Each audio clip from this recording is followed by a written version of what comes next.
On this edition of City Focus, the Fire and Police Department hosts a neighborhood walk. City Manager Mark Barber discusses plans for park improvements.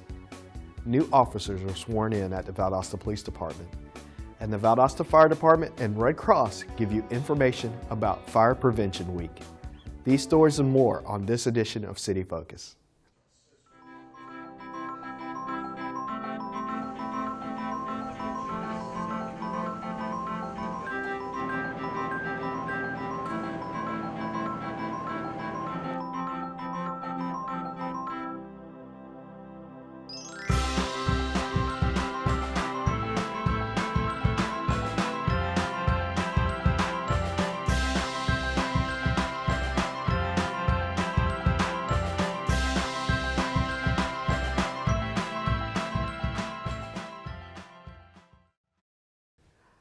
Welcome to City Focus. I'm Marcus McConico and the Media Coordinator for the City of Valdosta. This is the 12th episode of City Focus in 2020. City Focus is your source for what's happening within your government. Here are the most important topics that are happening in the city.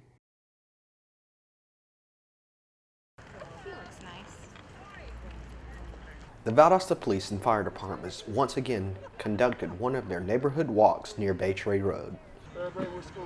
Pretty much everybody we talked to, there haven't really been any complaints. The main thing, people are still just surprised, and it's kind of a pleasant surprise to them to see that we're just out here to talk to them and find out what's going on. They appreciate everything from the city and the fact that we do come out and do this. Chief Manahan says they will continue these events, trying to reach as many citizens as possible. The biggest reason we need to keep doing it is, yes, cover the entire city. As I said before on these walks, it's good opportunity for us to actually meet citizens at their residence and where they're comfortable and they might feel more welcome to talk to you.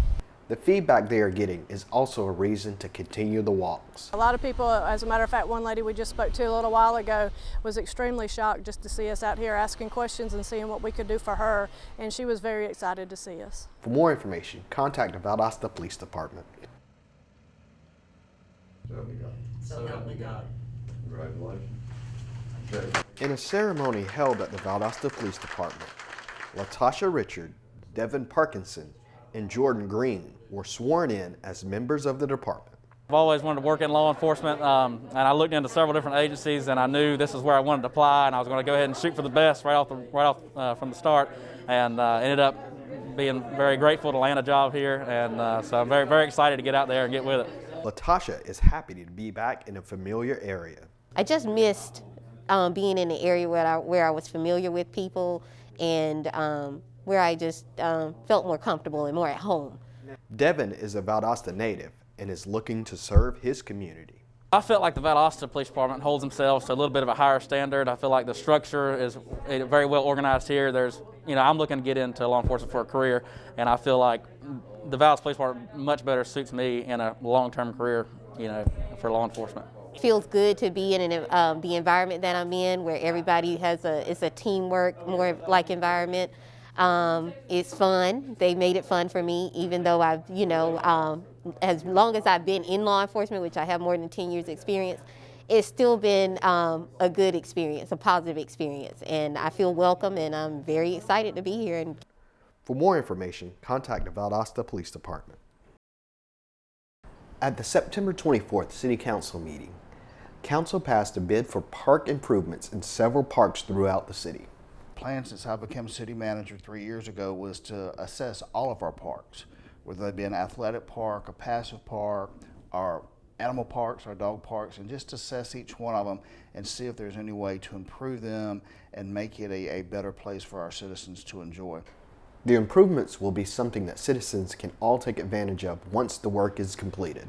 First being Saunders Park, which is a park here off of River Street, which is very, very popular, has an amphitheater, a splash pad, basketball courts. So we'll be modernizing the basketball courts there and making them a little bit more updated than they have been in the past. We'll also be looking at Scott Park, we'll be replacing some basketball courts, updating the walking track there to make it more attractive for the citizens in that neighborhood to come out and enjoy, being in the outdoors and feel safe and having a more updated facility. We've also got a smaller passive park called Greer Park that has a picnic shelter that's in dire need of repair. So we're just going to demolish that and build a bigger, better picnic shelter for the folks over in that area. Later on, we'll be looking at putting a small track over there as well for the citizens. Splost, the 1-cent sales tax that citizens pass, will pay for these improvements. From our special purpose local option sales tax that our community has graciously approved, and so I think this is just a great use of the funding, and it's something they'll be able to see that's tangible. Here's where we're spending your tax dollars. Another Splost project was just completed in Valdosta. The Bay Meadow Sidewalk project was recently done, and now pedestrians in that area have a new sidewalk to keep everyone using the street safer. We spoke with a resident of the street, and he was pleased with the work that was done and believes it improves the entire neighborhood. Every year during the week of October 9th, fire departments all over the country celebrate Fire Prevention Week. Mayor Matheson declared the week with a proclamation during the morning of October 5th. The Valdosta Fire Department's plans for 2020 had to be altered because of COVID-19. But the department is still educating citizens on fire prevention. Most of this year's events will be done virtually through the VFD's Facebook page. Members of the department will give tours of the station and equipment, read safety books for kids, and the very popular puppet show. For everything happening during Fire Prevention Week, like and follow the Valdosta Fire Department's Facebook page. On the second day of Georgia Cities Week, the city and the Valdosta Lowndes County Development Authority held a joint citizen session on economic development. Hearing about this was really great, just to get the updates and see what kinds of things are, maybe not as commonly known, but are definitely things that the community wants and needs to be aware of. The meeting was very informative for the 20 or so people that attended. Saw a few things on like our local initiatives for possible public transportation. Saw a couple of things about some of the businesses that are developing, and I think the most interesting thing to me was just learning about, pre-COVID, there were some programs going on to connect with the schools. Learning about our community and finding a way to get involved is what these sessions are all about. I hope to see more of these kinds of sessions. We have a large, thriving community and a lot of people who I think in this time, just in an age of this, the pandemic, and that has changed so many people's lives. I think people's attention has turned toward what can we do, with our time and our investment to help our own community. For more information, contact Public Information. Crews are adding lining to the new EQ basin at the Withlacoochee Wastewater Treatment Plant. This is the product toward the final product that we initiated this project for. This is the 7.58 million gallon basin that's going to capture any excess flows that come into the wastewater plant. Of course, behind us we have the original equalization basin, which is capable of holding an additional 6 million gallons. The lining will keep wastewater from getting into the soil while waiting to be treated. This more than doubles our standby capacity during storm events. What you see, the black product going down, is the liner that is being installed so that when we do discharge into this pond, none of the influent that's coming in here can be absorbed into the soil. This will hold the extra wastewater if needed and keep the environment safe. The primary benefit is just to help the environment and to further harden this facility. When it was built, we were able to build it to withstand 4 times the design capacity of the facility. This just gives us another level of protection. For more information, contact the Utilities Department.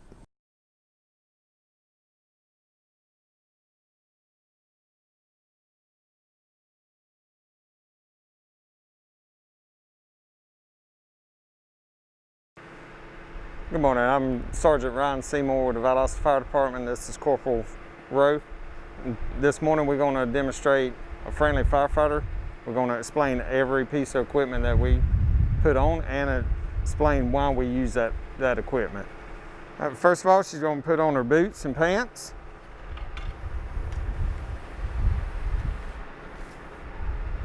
And the reason why we wear boots is to protect our feet. It's also got a metal on the bottom of it, on the inside, so if we ever step on nails or anything like that, it will protect our feet.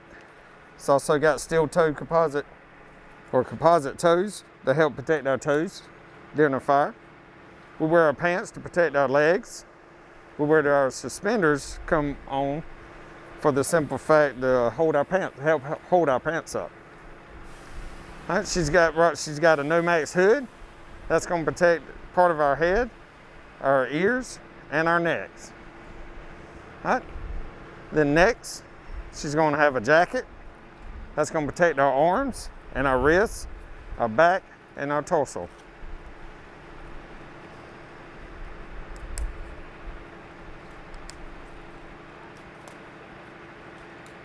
And including our pants and our jacket actually has 3 layers to help protect us in a fire. Which one next? Yeah. This is what we call our self-containing breathing apparatus. It has 4 different parts. It's got our air tank. That's where our breathable air is at.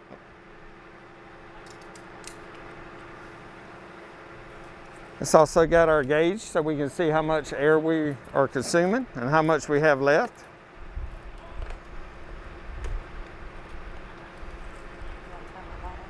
Yeah.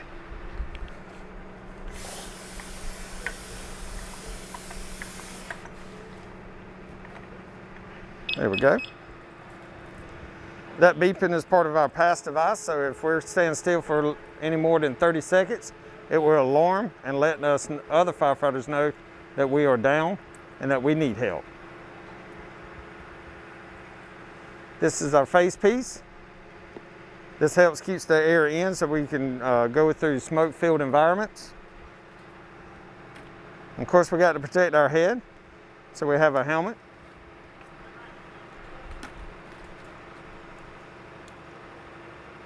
We have ear flaps to help the Nomax, and our flaps help protect our ear and part of our head and the neck.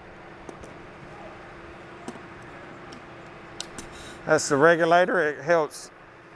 That's where our air comes from our tank through the hose, through a regulator, and helps us breathe.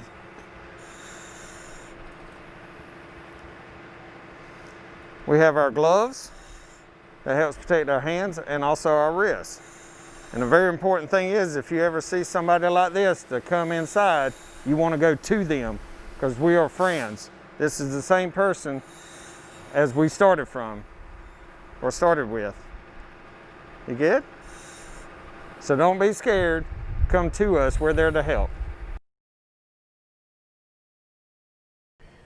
During Georgia Cities Week, the Neighborhood Development Division held a ribbon cutting for a new home built with CDBG funds.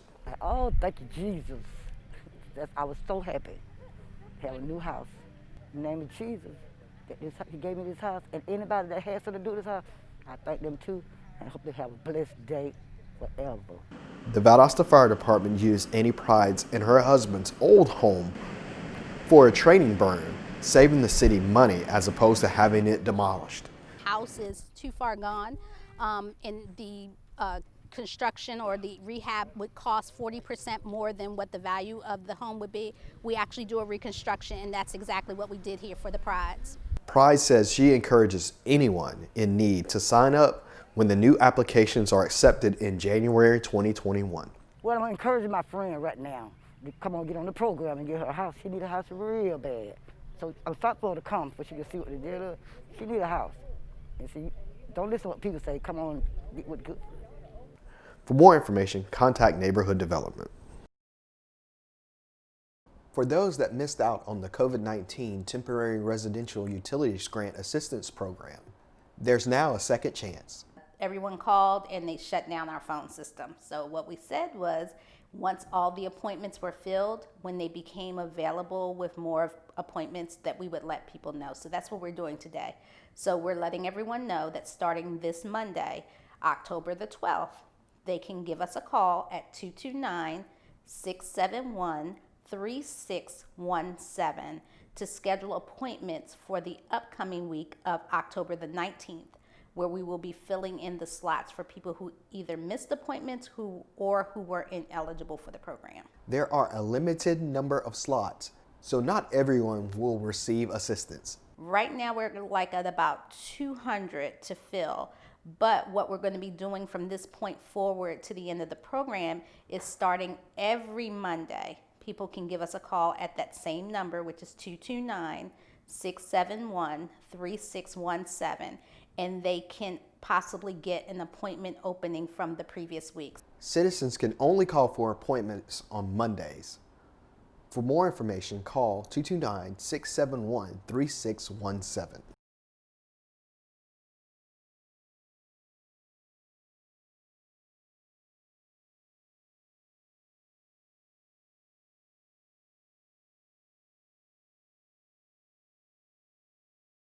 How y'all doing? I'm Darren Williams. I'm a sergeant here at Valdosta Fire Department. You just got done seeing engine 1. I'm going to show you truck 1 now. The differences, engine 1 and truck 1 have a lot of the same equipment, so we're not going to go over everything like that. I'm just going to show you the major difference, which is mainly the ladder. So I will go over how we set that up and all. Our ladder goes 100 feet up. It's an aerial ladder. It has a platform that we're able to work off of.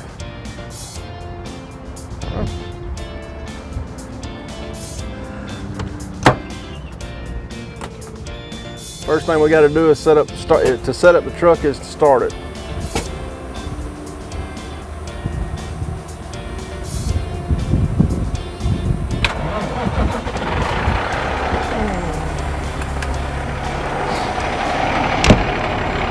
Next thing we got to do is put our helmet on.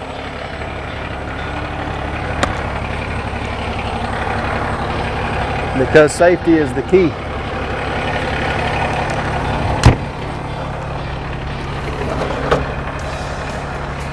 All right, we got outriggers on both sides. I'm fixing to put them out.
Now the truck's set up, ready to be raised up and used.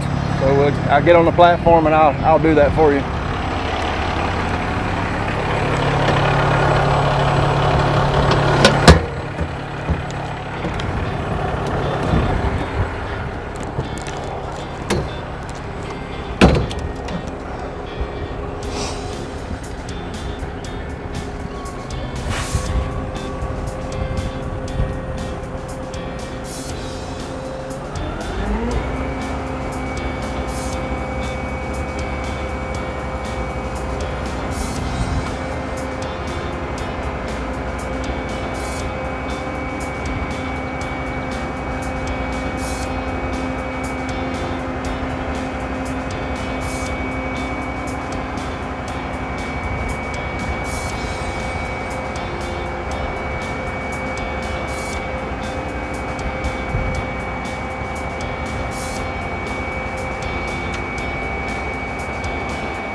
All right, that's fully extended. That's 100 feet out. And that's really the big difference between this truck and our engines.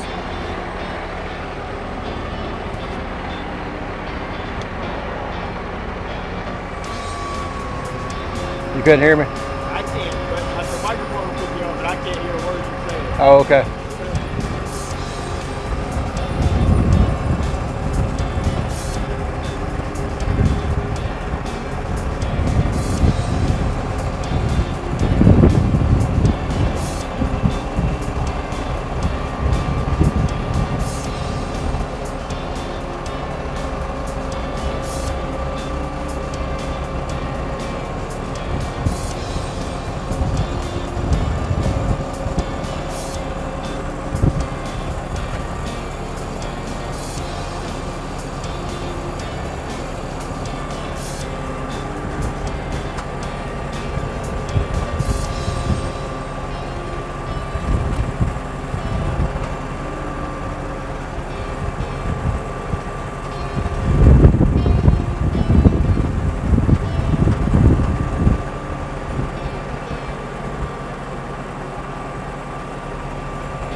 That's how you set it up, and that's how we use it. Fire Chief Brian Boutwell, along with other members of the Valdosta Fire Department, visited the Boys and Girls Club to hand out fire safety bags to students after school. The fire safety bags were provided by State Farm. Each student received a bag and repeated a fire safety tip to Chief Boutwell. The event was a part of Fire Prevention Week. The city is continuing to encourage citizens to complete the 2020 census. At this time, residents have until the end of October to complete the census. This count of everyone across the country decides where federal dollars get spent, so it's important that everyone in Valdosta and Lowndes County are counted. This concludes another edition of City Focus. Be sure to visit our website, valdostacity.com. Like us on Facebook, Valdosta City Without Limits, Also like our Valdosta Youth Council page. Follow us on Twitter at City of Valdosta and subscribe to our YouTube channel, Metro 17 Valdosta, to watch City Focus on demand. Thanks for watching. We'll see you next time here on City Focus.